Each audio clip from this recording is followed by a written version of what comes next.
जाको बाध बाम पद दीना मारुत सुत व्याकुल बहु कीना सौ भुजबल का कीन कृपाला अक्षत तुम्हें मोरया हाला संकट रहे न एक रति को ध्यान धरे हनुमान जति को। दोस्तों, प्रभु हमारी परीक्षा जरूर लेते हैं, लेकिन उस समय आपका विश्वास डगमगाता है या अटूट रहता है, वह आप पर निर्भर करता है। ध्यान से इस अनुभव को देखिएगा। इस भक्त से एक गलती हुई थी, आप वह गलती कभी मत करना। तो नमस्कार दोस्तों, स्वागत है आपका एक बार फिर से आपके धार्मिक चैनल डेली भक्ति ज्ञान में। तो चलिए शुरू करते हैं आज की इस खास वीडियो को। मेरा नाम सौरभ तिवारी है, मैं दिल्ली का रहने वाला हूँ। वैसे तो मेरा हनुमान जी की कृपा से जुड़े बहुत सारे अनुभव हैं, पर वीडियो बहुत लंबी हो जाएगी। उनमें से कुछ अद्भुत अनुभव आप सभी से शेयर करना चाहता हूँ।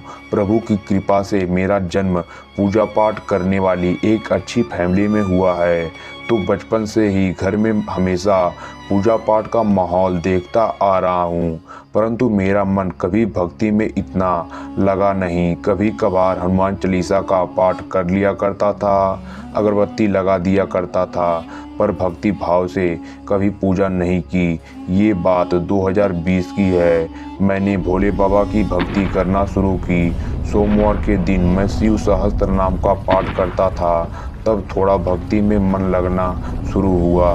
पिछले साल जब कोविड की पहली लहर चल रही थी, तब हम सब लखनऊ में अपनी नानी के यहाँ थे और पापा जॉब की वजह से दिल्ली में ही थे। फिर एक दिन हमें पता चला कि पापा को बुखार आ गया है। उन्होंने टेस्ट करवाया तो कोविड नेगेटिव निकला, पर बुखार उतर नहीं रहा था।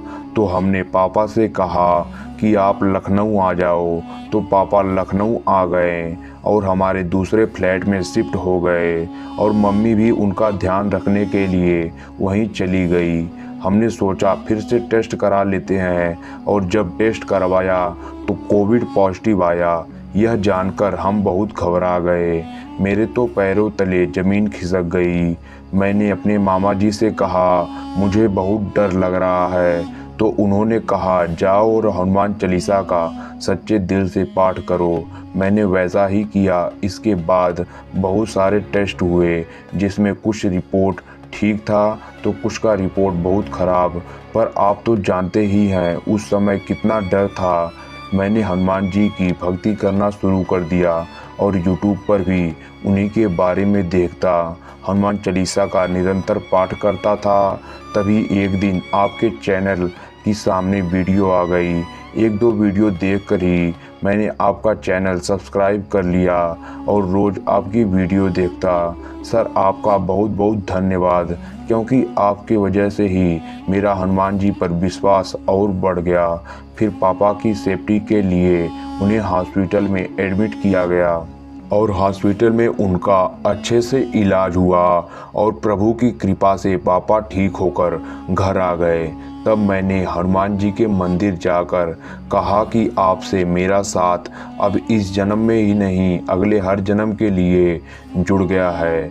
फिर अप्रैल 2021 में हमारी पूरी फैमिली को कोविड हो गया, यानी नाना नानी, मौसी और मुझे, मेरी बहन को भी हो गया। मम्मी और पापा यहाँ दिल्ली में थे तो वह सेफ थे, पर प्रभु की कृपा से एक बार फिर हम सब ठीक हो गए, वह भी बिना किसी परेशानी के। पर अब जॉब नहीं थी करने के लिए। मैं 2019 का पास आउट हूँ। मेरे परसेंटेज कम थे बीए में, तो मुझे कोई कंपनी में अप्लाई करने का मौका नहीं मिला था। मेरे सारे दोस्तों की नौकरी लग गई, यहाँ तक कि जिसके परसेंटेज कम थे उनकी भी नौकरी लग गई। एक मैं ही बचा था जिसे नौकरी नहीं मिली थी, और जहाँ अप्लाई करने का मौका मिलता तो वहाँ भी रिजेक्शन ही हाथ लगता। कई जगह कुछ राउंड निकल जाते, पर आगे के लिए कंपनी कुछ नहीं बताती। तब मैंने प्रभु से कहा कि मुझे नौकरी की ज़रूरत है, मेरी मदद करिए। 3 से 4 कंपनी में मैंने इंटरव्यू दिए, उसमें से एक के लिए फाइनल राउंड में सेलेक्ट हो गया। 10 सितंबर को उसका फाइनल राउंड था और मैं हनुमान जी की पूजा करके इंटरव्यू देने चला गया। ये केवल एक फॉर्मेलिटी के लिए था और मैं श्योर था कि इस बार मेरा प्लेसमेंट हो जाएगा, पर मुझे रात में ही रिजेक्शन का मेल आ गया। मैंने हनुमान जी पर बहुत गुस्सा किया और उनसे कहा कि आपने मेरी भक्ति भाव को नहीं समझा, मेरा मजाक उड़ाया, सब झूठ है, आपने मेरी मदद नहीं की। पर फिर भी मुझे 2 दिन बाद बहुत बुरा लगा। मुझे मेरी गलती का एहसास हुआ और मैंने प्रभु से माफ़ी मांगी। फिर एक इंटरव्यू हुआ जिसे में मुझे कोई ज़्यादा उम्मीद नहीं थी, पर हनुमान जी का नाम लेकर बैठ गया। इंटरव्यू बहुत अच्छा नहीं था, पर मेरा उस इंटरव्यू में सिलेक्शन हो गया। और आश्चर्य की बात ये थी कि मुझे मेरे सारे दोस्तों से सबसे ज़्यादा सैलरी पैकेज मिला। मैं बस यही कहना चाहूँगा कि भगवान हमारी परीक्षा लेते हैं, पर हमें हमेशा उन पर विश्वास रखना चाहिए, कभी उनका हाथ नहीं छोड़ना चाहिए और धीरज रखकर अपना कर्म करते जाना चाहिए। वे ज़रूर सुनते हैं। तो दोस्तों, देखा आपने, जीवन में सुख दुख तो लगा रहता है और दुख में तो प्रभु हमारी परीक्षा भी लेते हैं। उस वक्त अपने धीरज को बनाए रखना और प्रभु पर अपने अटूट विश्वास को टूटने मत देना। प्रभु कभी भी आपको निराश नहीं होने देंगे। तो ऐसे ही हैं हमारे हनुमान जी।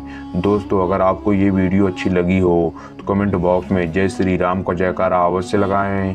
चैनल पे नए हो तो सब्सक्राइब करने के बाद बेल आइकन को ऑन कर लें और इंस्टा पे नए हो तो फॉलो करना ना भूलें। लिंक डिस्क्रिप्शन में दी गई है। जय श्री राम।